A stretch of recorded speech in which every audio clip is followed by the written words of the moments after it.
Hallo ihr liebe Leid, hier ist wieder der Yankee mit Let's Play Gothic 2 auf Pelzig. Huch, da ist ja schon einer. Der wartet ja nur darauf, dass er auf die Fresse kriegt hier, der Typ. Eigentlich wollte ich mich noch ein bisschen heilen, aber wenn der blöde Herumtreiber hier nicht anders will, tja, kriegt er seinen Degen abgenommen und hier noch ein bisschen Kruscht weggenommen. Ja, Kiffes hat er auch noch bei sich, das kann man gut verticken. So. Da gucken wir mal, wie die anderen drauf sind. Ah, da ist ja noch einer. Bandit. Dann stellen wir uns im Nahkampf. Auf Fernkampf mag ich die Typen nicht so gern. Komm schon her, du Mistkerl.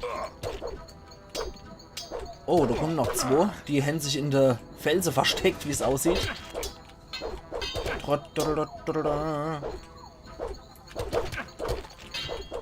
Jetzt seid ihr dran. So. Dafür, dass diese Banditen am Anfang von Gothic 2 ziemliches Problem für uns waren, finde ich, können wir uns mittlerweile ziemlich gut mit denen rumschlagen. So, wieder einer tot. Ich habe gedacht, der gibt wenigstens ein bisschen mehr, weil er die bessere Rüstung hat. Das scheint ja wohl der Chef von denen gewesen zu sein. Okay, ein paar von den Gammler treiben sich nur in den Lederrüstung herum, also so stark sind die jetzt auch nicht. Die wurden aber höchstwahrscheinlich von irgendeinem so Typ aus dem neuen Lager geführt. So. Der hat auch ein bisschen mehr bei sich. So. Ja, Herumtreiber, Bandit, Herumtreiber. Aller hopp. So. Erstmal ein Trank. Zwei sehr glitschige Fleischstücke. Und dazu noch zwei knusprige Äpfel. Schmeckt saftig und frisch. Geil. Genauso wie das Fleisch. So, sind hier auch noch welche von denen Dranseier? Nö, anscheinend nicht. Bierhänse aber von uns da gelost. Genauso wie ihr unverschlossene Truhe mit einem Dolch und 200 Goldmünze. Das ist praktisch. Das nenne ich durchaus praktisch. So, und wie schnell das geht, dass man das Zeug mittlerweile wieder zu seinem Inventar fügen kann im Vergleich zu Gothic Ends, wo das ja ewig in 3 Tagen gedauert hat. Das war immer ätzend. Okay, noch ein Lederbeutel. Oh Mann. Aber es ist noch relativ frisch bei der Episode, von daher, komm. Geh mal das Risiko, ei. Wie viel sind dann drin in dem Beutel? Tja, 25. Deswegen wird das Spiel schon nicht aufhängen. Wegen der 100er vielleicht, aber wegen 25er bestimmt nicht. Okay, da waren anscheinend mehrere Banditen hier an der Feuer. 3 Feuer. Und 4 oder 5 Banditen waren es, glaube ich, die ich jetzt da alle gemacht habe. Ich glaube, ich weiß, wo der ist. Marco dürfte in der Höhle sein, wo ehemals die ganzen Mole Rats drin waren, wenn mich nicht alles täuscht, gegenüber vom Sumpf. Da sind die Jäger, genau. Da sind dann Feldräuber und schwarze... Oh, wow. Feldräuber und schwarze Goblins. Und dann war das die Höhle, wo ehemals die ganzen Mole Rats drin waren. Dann hat er sich zwischen den Drachegebiete versteckt, der Typ. Weil Eisgebiet ist... Eisdrachegebiet und das Gebiet bei Kavalons Höhle gegenüber, oder bei Kavalons Hütte gegenüber, ist Sumpfdrachegebiet. Da hat er wirklich kein Glück gehabt, der Kerl. Herr Stoff, Sausack. Aber so gesehen ist der Sumpfdrache derjenige, der bei der Burg am nächsten lagert. Insofern wäre es nicht verdenklich, wenn der einer von den Drache gewesen wäre, die auch die Burg angegriffen hätten in der Sequenz, die wir da gesehen haben. Vielleicht zusammen mit dem Feuerdrache, der halt beim alten Kastell, beim ehemals alten Kastell, sein Vulkan aufgeschlagen hat. Beziehungsweise das ganze Gebiet zum Vulkan gemacht hat. Ja, der Weg ins Sumpflager ist uns so mittlerweile auch versperrt. Da haben die Orks ihre riesige fette Palisade aufgebaut. Und dort dahinter sind dann die Armee, die dort lagern. Und die werden sich wahrscheinlich nur im Sumpf breit gemacht haben. Aber da kommen wir leider nicht mehr hin, das Gebiet. Das ist etwas schade. Hätte mich nämlich interessiert, wie das Sumpflager aussieht. Drüber sehen wir schon Kavalons ehemalige Hütte. Ah, nee. Ich weiß, wo der ist. Natürlich. Der hat sich bei Kavalons Geheimversteck hat er sich verschanzt, der Typ. Nicht in der Mole Rat Höhle. Der Typ hat sich da verschanzt, wo Kavalon seinen Geheimkeller gehabt hat. Oder sein Das ist ein ja, Tunnel kann man dazu, ja, Tunnel vielleicht, Höhle. Seine Vorratshöhle gehabt hat, so rum. So, vielleicht soll ich jetzt auch nochmal eine Fackel nehmen. So. Dann sehen wir nämlich auch ein bisschen mehr. Also da waren auf jeden Fall in Gothic Ends ehemals jede Menge Mole Rats drin. Wenn ihr euch erinnert, wenn ihr mein Let's Play natürlich geguckt habt.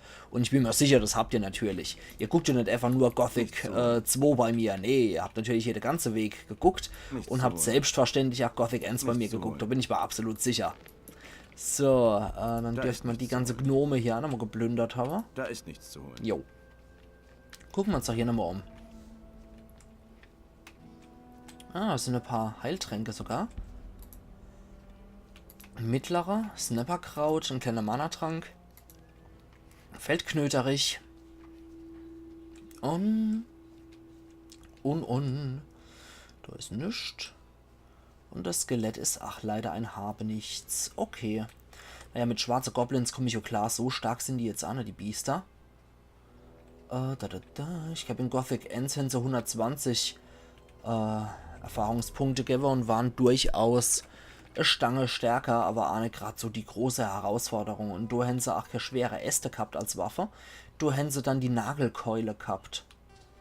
Oder Nagelbrett oder sowas. So, Sumpfkraut war hier noch und hier nix. Nur ein Feldräuber, genau. Gut. Dann ist hier noch ein Sträfling. Manometer, da war echt ein riese Personalverschleiß gehabt, der Typ. So, da drüber geht's dann zum Sumpf rüber. Und da am Sumpf ist dann der Drache, beziehungsweise ganz tief hinter verborgen. So. Gut, da sind dann später auch nochmal, wenn es wirklich auf die Drachejagd geht, sind dort ein paar von den Drachejäger, ehemals Söldner von Onas Hof, die sich dann zu Drachejäger erklären. Sind dann 8-2, die hier lagern. So. Da haben wir noch was. Eine Feuerwurzel. Kavalorns ehemalige Hütte. Noch einen Monat verlassen sieht die jetzt auch nicht gerade so gut aus. Ein stinkender Letterbeutel von Kavalorn. Wie viel ist dann drin?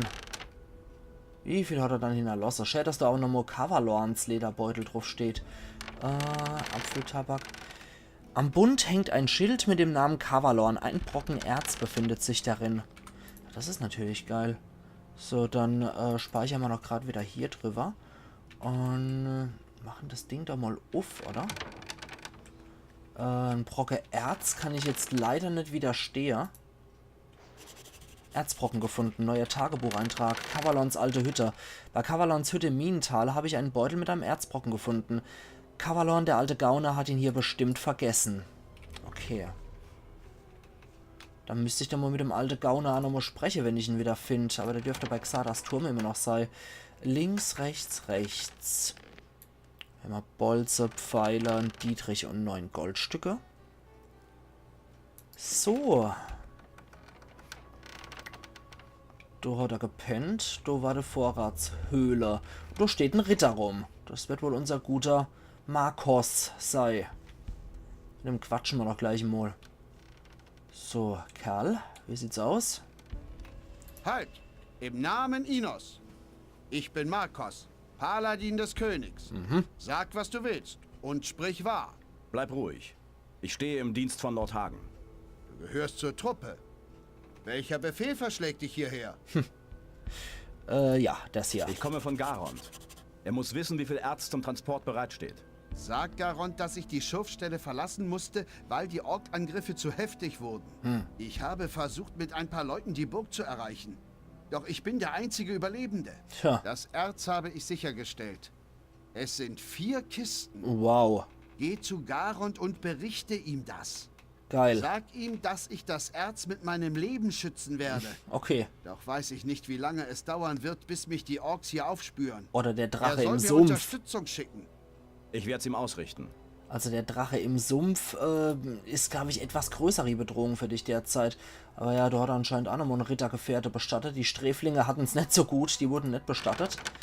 Ja, insgesamt haben wir jetzt 10 Kiste Erz. Tja, edles Bastardschwert. Das ist ziemlich edel. Ja, Garond hat ja gemeint, was? 2 Kisten? Ich brauche aber keine 2 Kisten. Ich brauche 200 Kisten. Tja, die Expedition ist absolute Scheiße. Insgesamt 4, 4 und 2. 10 Kiste Erz. Das ist wirklich nicht viel. Links, rechts. Bergkristall, brotendes Fleisch und Wacholder. Ja, wie gesagt, das ist halt ziemlich ranzig hier. Das lief nicht so wie erwartet, glaube ich. Da gucken wir uns mal das ganz edle Bastardschwert an, was wir da jetzt gefunden haben. Edles Bastardschwert, 110, 110. Ja, 67 Stärkepunkte zu wenig. Sorry, Mann. Okay. Dann ist unsere Pflicht auch erfüllt. Und, ich glaube, der hat nicht nur Waffe, der Typ, der hat nur sein Armbrust. Ah doch, da hat du links einen Einhänder noch. Okay, damit ist unsere Pflicht erfüllt. Wir können den Teleport zur Burg nutzen und geben doch gleich mal bei Garon Bescheid. So. Der wird sich frieren, nachts um 4 Uhr Bescheid zu kriegen, dass alles scheiße läuft, was nur scheiße laufen kann. Dann sollte man Diego auch nicht vergessen, wenn wir wieder rausgehen aus dem Minetal. Sodela. Okay, Gary Boy. Dir gebe ich gerade Bescheid. Dann weißt du, was Sache ist. So, falls er nicht noch irgendwo pennt. Ich hoffe, er pennt anscheinend auf seinem Thron hier. Gut, mein Lieber. So. Ich habe Marcos getroffen. Und? Was hat er zu berichten? Wie viel Erz stellt er uns zur Verfügung? 4 Kisten. Er hat die Schürfstelle verlassen, um das Erz in Sicherheit zu bringen. Jetzt bewacht er die Kisten in einem kleinen Tal hinter den Reihen der Orks. Allerdings verlangt er nach Unterstützung. Was? Nur 4 Kisten? Und er hat seine Schürfstelle verlassen? Verdammt, das ist nicht gut. Und jetzt verlangt er auch noch mehr Männer? Na schön. Ich werde ihm 2 Leute schicken. Okay. Verdammt. Immer hier. Was ist da draußen eigentlich los? Ist Belia selbst gekommen, um uns zu vernichten? Ja. Meine Männer sind fast alle tot. Und mit dem bisschen Erz können wir nicht mal einen Ork aufhalten. Geschweige denn eine Armee. Diese Expedition ist zum Scheitern verurteilt. Oh ja. So. Was ist mit dem Schreiben für Lord Hagen? Wir haben insgesamt 10 Kisten Erz. Und mehr als doppelt so viele Verluste an guten Männern. Oh Gott. Du wirst dein Schreiben bekommen. Lord Hagen muss davon erfahren. Dieses Tal ist verflucht. Aber hallo. Das Böse ist hier. Gut, vielen Dank. Was hast du jetzt vor? Ich habe alles versucht. Meine Hoffnung ruht jetzt auf dir. Und darauf, dass Lord Hagen mir Unterstützung schickt. Wir werden weiterhin ausharren und zu Innos beten, auf dass er uns in diesen dunklen Stunden nicht mutlos werden lässt. Dann mach das mal. So. Okay. Irgendwo schwallen noch irgendwelche Unsichtbare. Ja, Schürfer und Erz haben wir jetzt weg. Kavalons alte Hütte haben wir jetzt als Quest dazu gekriegt. Wir haben noch das Schreiben gekriegt an Lord Hagen. Gucken wir doch gerade mal. Gift der Blutfliegen, Händler, Sarah, Steckbriefbefehle von Dexter, Silvestros Notiz. Na, habe ich dann hier... Ah doch, Brief an Lord Hagen. Lord Hagen, die Expedition ins Minental ist gescheitert. Viele Verluste zeichnen unseren Weg. Wir Überlebenden sitzen in der Burg fest, umgeben von Orks. Drachen haben uns mehrmals angegriffen und den kompletten Landstrich um die Burg zerstört. Mit Innos Hilfe werden wir ausharren, bis die Verstärkung eintrifft. Ein Ausfall ist unmöglich. Innos schütze uns alle. Garant. Okay, das sieht gut aus. So, wir selber sollten uns jetzt nochmal mit Diego verabreden. Und dann nichts wie weg hier. Mit dem bisschen an Lernpunkte, was wir haben, können wir jetzt auch nicht großartig was Reise und Horn des Schattenläufers. Muss ich jetzt auch nicht unbedingt von irgendeinem Jäger hier lernen. Ansonsten, tja, die ich doch Sache.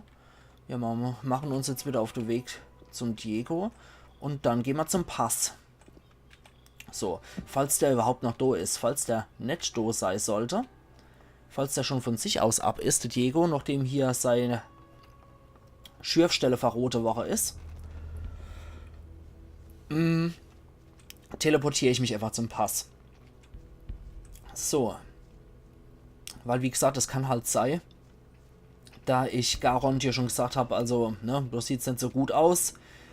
Diego, oder beziehungsweise dort die Kiste von dem Kerler, die sind dort und dort. Kann es natürlich sein, dass der schon irgendwelche Ritter ausgesandt hat und dass Diego dann sich einfach verzwirbelt hat. Weil der wollte ja nicht nochmal der Ritter in die Hände laufen. So, Moment. Haben wir das schon aufgemacht? Links, links, links, rechts, rechts. Haben wir tatsächlich nicht aufgemacht. Hätten wir Mana-Essenz, Schwefel und hier noch einen Fisch vergessen. Bin mir sicher, der Fisch schmeckt ganz besonders lecker, nachdem der mit Schwefel zusammen in einer Kiste geleckert hat. Njam, njam, njam. So. Hat dann fast so Surström-Qualität. Kotz, Alter. Moment. 4:49 Uhr. Ist eine gute Zeit, um abzuhauen, die Sache. Und, der Teleport nach Kurin, das bringt mich, glaube ich, immer beim Hafenviertel raus. Ist mir jetzt gerade mal so in den Kopf gegangen. Durch den Kopf gegangen, weil, ich habe jetzt viel mit Teleport, oder kann jetzt glücklicherweise auch viel mit Teleport arbeiten, wenn ich allein unterwegs bin. Und bei Korinis, da kriege ich ja dann irgendwann auch mal die Rune für die Hafenstadt. Dort komme ich dann ohne beim Hafenbecke direkt raus, bei der Rote Laterne direkt. Nicht Rote Laterne, Quatsch, bei der Kneipe. So. Okay, es wird allmählich wieder hell. Das Gebiet haben wir glücklicherweise auch schon gesäubert. Und ich finde, mit dem Erzlangschwert sind wir eigentlich auch fürs Erste relativ gut bedient. Das braucht relativ wenig Stärke und macht 60 Schade. Und außerdem hat es so schön die Reichweite. Wir müssen jetzt nämlich mit einer peinlichen Kurzschwerter hier uns rumprügeln. Jetzt gucken wir mal, ob Diego noch hier ist. Wenn ja, kann er mit uns kommen. Der Weg ist ja frei zum Pass. Ah ja, da sitzt er tatsächlich noch, der Kerler. Alles klar. Schön. So. Hey. Du Hammel. Komm mal mit. Hier. Komm mit. Alles klar. Okay, große Worte, das finde ich gut. So, Diego kommt gleich mit. Dann helfen wir unserem alten Kumpel und Mentor. Ich meine, der hat sich ja in der Kolonie echt so lieb um uns gekümmert. Und war so unser Mentor. Und derjenige, der uns überhaupt vor der ersten Arschgeige wie Bullet gerettet hat. Dann können wir den Gefallen erwidern und mit ihm auch direkt zum Tal gehen. Dann ist er wenigstens safe. Zumindest das sind wir ihm schuldig, denke ich. Und außerdem mit Diego komme ich relativ gut klar. Das ist ja so ein Ganova. Es tät mich eigentlich echt immer interessieren, weswegen die Leute so sitzen. In Gothic Ends hat man es hin und wieder mal erfahren bei irgendwelchen Leuten, weswegen die sitzen. Der Bauer zum Beispiel aus dem neuen Lager, der hat gesessen, weil er irgendjemand totgeschlagen hat. In einem Streit hat er halt so fest zugelangt und dabei hat er den Kerl umgebracht mit dem Schlag. Deswegen ist er da reingeworfen worden. Bei Milton weiß ich es nicht, zumal Milton ja auch erstmal Gefangener von der Kolonie war und sich dann der Feuermagier angeschlossen hat. Das heißt, der war ja der erste Lehrbuhr überhaupt, den die Magier aufgenommen haben, die Feuermagier. Und deswegen, Milton muss ja auch ein verurteilter Sträfling sein. Der aber dann sozusagen, weil er sich der Magier angeschlossen hat, eigentlich dann auch Vergebung und Begnadigung erlangt hat, weil wer Magier ist, der ist ja automatisch auch hier ein Guter, ne? Der gehört ja dann natürlich zu der heilige und geweihte Priester und Leut. Deswegen, der hat dann auch wahrscheinlich Straferlass kriegt. Hat Straferlass kriegt, weil er Feuermagier ist. So, was dann? Warte. Was hast du dann? Hier. Alles klar? Alles bestens. Okay. Gut, weil er hier Warte gerufen hat. Hätte es sein können, dass irgendwas Tolles war. Ah, du. Hält er mich jetzt Bist du an. lebensmüde? Geh bloß nicht zu nah an die Burg. Ach so, ja, okay, ist ja gut. So, dann gehen wir halt so rum. Hallo? Sag mal, hörst du mir nicht zu? Nicht zu nah an die Burg. Hatte ich nicht vor, du Dachschädel. So. Du. Das ist Ork-Gebiet, Diego. So. Können wir hier rumgehen. Das ist hoffentlich weit genug entfernt. Und wer, der leckt sich jetzt mit Orks am anderen Flussufer an. Dann haben wir beide nämlich ein Problem. So. Ich glaube, der kommt erst gar nicht mehr mit. Oh, leck. Oh, leck. Okay, ich glaube, das wird ein kleines Problem geben. Es gibt tatsächlich ein kleines Problem. Na klasse, ich hätte speichern sollen. Zum Glück ist das keine Quest, die ich machen muss. Dann leckt mich doch am Arsch, Diego. Pff. Ich habe echt gedacht, ich bringe den jetzt hier ohne Probleme raus, aber wenn der so einen Scheiß hier abzieht, dann kann er mich mal. anscheinend habe ich nicht das Mana dazu. Okay. Achso, das kostet 10 Mana, ja, kein Wunder. Okay, Knusper. Und dann, wie gesagt, dann kann er mich halt mal. Wenn das so ist, dann leckt mich Diego. So. Wir finden sowieso wieder in Khorinis. So, da. Heilkraut habe ich ja auch übersehen. Das führt uns halt direkt durch, wo wir den Teleportstein auch kriegt haben. Eins könnten wir jetzt auch nochmal probieren. Das war der andere Typ, den ich gerettet habe. Hier der Billgott. Wir könnten nochmal probieren, uns mit dem Drachensnapper hier anzulegen. Ja, wie gesagt, sorry, mit Diego, das tut mir jetzt echt leid, aber ich renne da jetzt keine riesengroße Bogen. Ich weiß nicht, was der sich vorgestellt hat, wie wir rumlaufen. So, der delektiert sich also an dem Paladin. Und dann speichern wir halt hier jetzt nochmal drauf geschissen. So. Dann haben wir hier Feuerkraut. Okay, komm her, du ekliger Drachensnapper.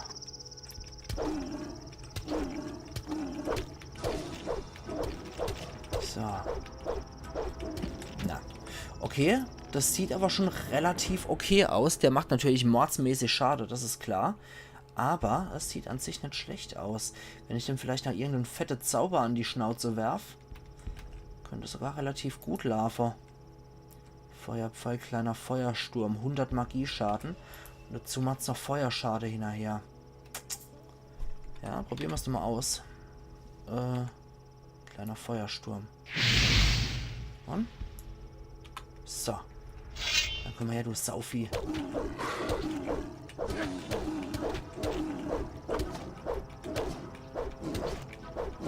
Scheiße. Okay, ich probiere es noch einmal aus, bevor das ausufert. Mache ich jetzt noch einmal. Aber mit einem anderen Zauber. Vielleicht ist es echt nicht so verkehrt, wenn ich Eisblock oder so auf das Vieh wirk. Probieren wir nochmal Eiswelle tatsächlich. Und gehen mal ein bisschen näher dran. Und dann... Hoho! Und wieder. Hoho! Zack. Wenn ich ein paar Crits land, könnte das gut laufen. Mann. Bitte, bitte, bitte. Stirb doch.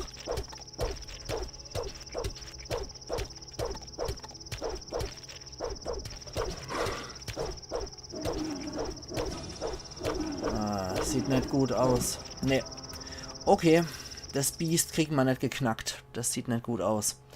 Selbst mit Crits kriegen wir das Vieh nicht fertig.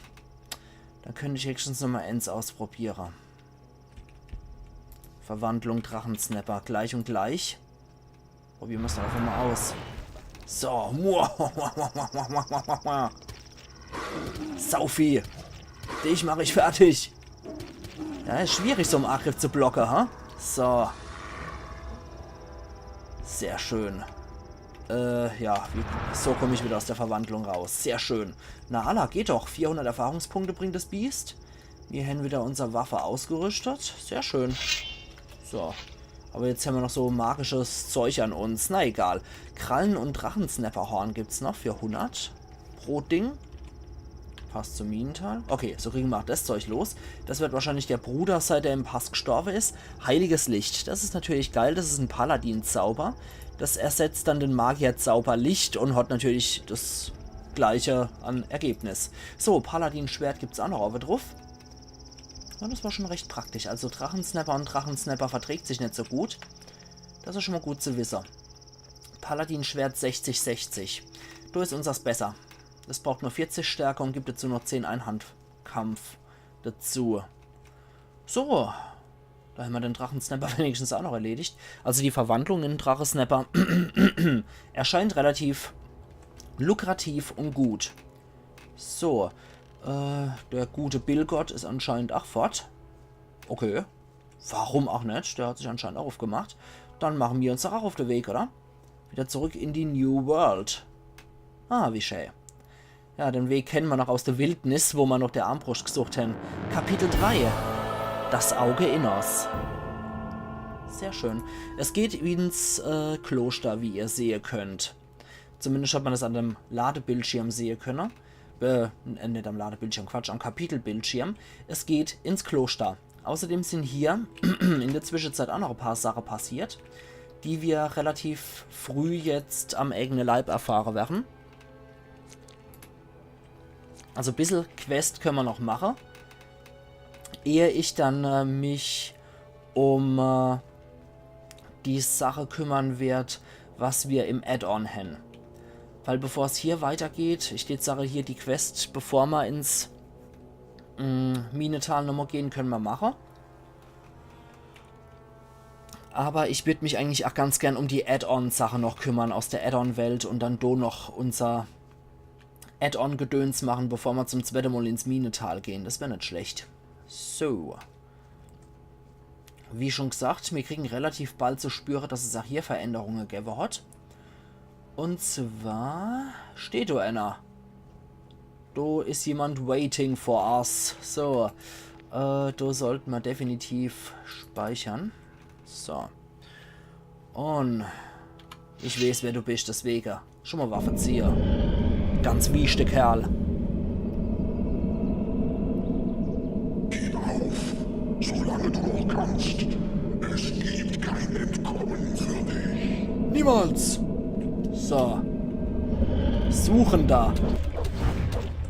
Sieht aus, als hätte er die Sparversion von Xardas Rüstung an und dazu noch eine Maske, um zu verbergen, wie hässlich das er ist.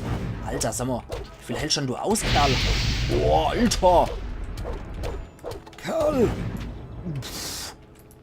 Ach du Scheiße, man kann es als echt übertreiben, jetzt mal ohne Witz. Alter Latz!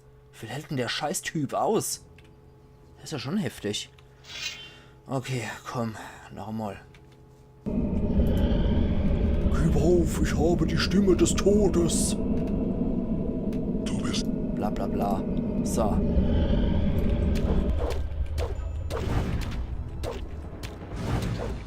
Ja, komm schon, dir dreh dich die lila Eier bunt. Du Feuertyp. Wer, der trifft mich in diesen scheiß Feuersturm. Oh Mann, aber er hat zum Glück nur noch andere Feuerbälle übrig. Hopp, stirb. Den kann ich nämlich leider nicht umgehen, den muss ich umbringen. Komm schon. Stirb doch endlich, du hartnäckiges Stück Scheiße. Oh nein, das auch noch. Alter Verwalter, ist das ein kranken Shit beim Pansen des Hansen. Also die haben sie mal übertrieben schwer gemacht, die Suchende. Das ist immer echt abartig. Warte mal, müssen wir uns halt magisch wieder helfen. Anders wäre das nix. Oder Eisblock. Das machen wir dann auf den Freak, sobald er hier wieder du bist ein Arschloch geknödelt hat. So. der Meister will deinen Kopf. Ach Gott. Niemand wird dich jetzt noch rennen können. Jo, Allah. Ich kann verstehen, warum er meinen Kopf will. Der ist so ganz besonders hübsch, aber trotzdem, den kriegt er nicht. Ich hoffe, das schafft mir einen kleinen Vorteil hier. Dass ich die Scheiße aus diesem scheiß Magier hier rausprügeln kann. Alter, stirb doch einfach, Mann. Tu mir doch einfach den Gefallen und stirb, du Affekopf.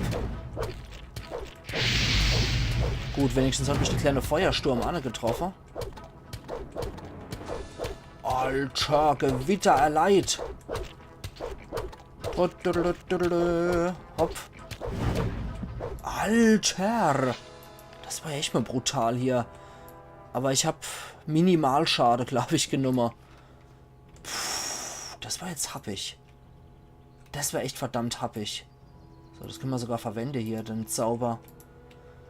Alter Falter, die sollte ich wahrscheinlich meiden, wenn ich das so schon sehe. Die sind derzeit doch noch ein bisschen zu hart für uns. Ja, die Ritterlis hat er auch noch abgemurkst. So. Naja, die können wir wenigstens auch noch plündern, die Bursche. Außerdem haben sie durch Städtafel vergessen. Joink. Und... Teleport zum Pass in Khorinis. Das ist natürlich nützlich. Was lernen wir daraus? Es lohnt sich immer wieder Ritter zu flattern. So. Es ist jetzt auch der Zeitpunkt, wo wir viel mit Rune arbeiten. Also erstmal broten wir noch unser ganzes Fleisch, was wir parat haben. Das sollte man auf jeden Fall noch machen. Lester steht auch schon parat. Der überreicht uns dann, glaube ich, die Teleportrune zu Xardas Turm. Damit wir nochmal mit ihm sprechen. So.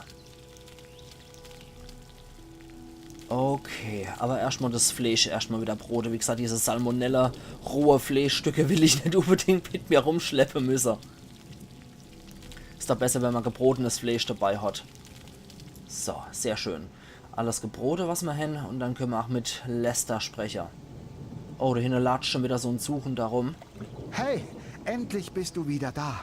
Du musst sofort zu Xardas kommen. Es gibt Probleme. Das glaube ich allerdings auch. Hier ist die Hölle ausgebrochen, seit du weg warst. Sprich mit Xardas. Er wartet bereits auf dich. Er gab mir diese Rune für dich mit. Damit kommst du schneller zu ihm. Wir sehen uns dann bei Xardas. Rune erhalten. Ja, da hinten ist auch noch ein Drachensnapper. Also hier hat sich schon ein bisschen was verändert. Die Gegend ist durchaus gefährlicher Woche und die Suchende scheinen auch wirklich hier explizit noch mir zu suchen, wenn sie ist, der Meister will deinen Kopf und pipapo. Tja, nicht so gut, ne? Feuer, ah ja, jetzt leckt da aber wieder ein bisschen. Wenn wir es dann zum alten Dämonenturm, zu Xardas, das ist es. Das ist das. So, ich spiele jetzt hier nicht der Held, sondern begebe mich unmittelbar zu Xardas. Und dann schauen wir mal. Dann berate ich mich mit dem alten Knorzer, wie es weitergeht. Der ist ja mein eigentlicher Mentor. Diego war natürlich auch so eine Art Mentor, aber Xardas ist ja hier der absolute Mentor von unserem Held. Deswegen beratschlagen wir uns auch mal mit dem Olden Zack und gucken mal, was wir zu machen haben. So. Du gingst ganz hoch. Xardas ist normalerweise hier irgendwo. Och Gott, jetzt fängt das wieder an, wie ganz am Anfang. Ich hab's ja schon schier vergessen. Okay, da können wir leider auch nichts lernen. An der hat er nämlich das erste Mal gelesen. So, Xardas. Hier. Kannst du mir etwas über diese Steintafel sagen? Ich hatte erst die Vermutung, dass es sich dabei um ein magisches Artefakt handelt. Aber letztlich bin ich zu dem Schluss gekommen, dass es nicht von großer Bedeutung ist. Ich habe den Sinn dieser Tafel nicht gänzlich entschlüsseln können, aber es scheint sich um die Geschichte einer sehr alten Kultur zu handeln. Wenn du die Tafel haben willst, dann soll sie dir gehören. Ich habe keine Verwendung dafür. Okay. Dann haben wir nochmal das hier. Warum darf der Kreis des Feuers nichts von dir wissen? Früher war ich mal ein hohes Mitglied des Kreises. Ich ahnte schon damals, dass die Dämonenmagie der Schlüssel zur magischen Barriere war. Aber die anderen Mitglieder dieses Kreises hätte ich nie von diesem Weg überzeugen können. Ja, ist das Also immer diese habe ich Musik. den Kreis verlassen, um die schwarzen Künste zu studieren. Für dieses Vergehen gibt es in den Augen der Feuermagier, der geweihten Innos, der immer Guten und Rechtschaffenden keine Entschuldigung. Pass Sie mal auf, wissen du mit triefst ja Sicherheit, richtig dass vor ich noch Sarkasmus. lebe, aber nicht, wo sie mich finden können. Und das ist auch gut so. Okay, dann hier. Ich bin zurück aus dem Minental. Das wurde auch Zeit. Was hast du gesehen? Du hattest recht. Das Land wurde überschwemmt von einer ganzen Armee des Feindes. Orks belagern die Burg und Drachen haben ganze Landstriche verwüstet. Wenn mich nicht alles täuscht, dann wird es nicht mehr lange dauern, bis sie Korenes angreifen. Dann hier. Lester sagte, du wolltest mich sofort sehen. Okay, da haben wir jetzt auch noch mal ein paar Queststriche gekriegt. Was zur Hölle ist in der Zwischenzeit hier passiert? Der Feind hat erfahren, wer du wirklich bist und dass du das Auge Innos in deinen Besitz bringen willst. Oh. Er hat die Bedrohung erkannt. Er sah sich gezwungen, aus seiner Deckung hervorzutreten und offen anzugreifen. Das Versteckspiel hat ein Ende. Während gestern noch nicht klar war, wie der Angriff des Gegners aussehen würde, kann man es jetzt kaum noch übersehen. Okay, hier. Ich habe endlich den Beweis, den Lord Hagen von mir verlangt hat. Was für ein Beweis ist das? Ich habe einen Brief von Garond, dem Kommandanten der Paladine im Minental, erhalten. Darin fordert er Verstärkung an. Das sollte diesen militanten Feldherrn überzeugen. Gut gemacht. Und dann haben wir das noch. Ich bin von Magiern in schwarzen Roben angegriffen worden. Der Feind hat viele Gesichter. Die Suchenden sind eines davon. Sie sind die eigentlichen Drahtzieher des Feindes. Sie haben sich an den wichtigsten Orten in Stellung begeben und warten nur noch auf eine Gelegenheit, die Falle zuschnappen zu lassen. Geh ihnen aus dem Weg. Sie sind sehr mächtige, magische Wesen Ja. und werden versuchen, dich mit allen Mitteln aufzuhalten. Yes, ich zuck jedes Mal wieder zusammen, wenn das hier losballert. Was ist jetzt der nächste Schritt? Geh und bringe Lord Hagen den Brief von Garond, damit er dir den Zugang zum Auge Innos gewährt. Dann begib dich ins Kloster und sprich mit Pyrokar. Er muss dir das Auge aushändigen. Es gibt nichts Wichtigeres, als das Artefakt in Sicherheit zu bringen. Geh jetzt, bevor es zu spät ist. Joa, Der Feind wird ebenfalls versuchen, sich dessen zu bemächtigen. Gut, dann wissen wir Bescheid. Dann kann ich jetzt mal wieder aus dieser Bollerhütte hier rausgehen mit einem Blum, Blum. Das ist ja hässlich. Jedes Mal dieses Rumgeboller, wo man dann sein eigenes Wort nämlich verstehen kann. Aber ich jetzt sage, ihr liebe Leute, Verheit ist eh genug. Und ich mache dort draußen dann meinen Cut und wir sehen uns morgen wieder zu Let's Play Gothic 2 aufpelzig, wo wir dann Richtung Stadt und Lord Hagen marschieren werden, um denn mal zu sagen, was da eigentlich abgeht. Also machen's gut und bis morgen dann wieder. Iron Yankee.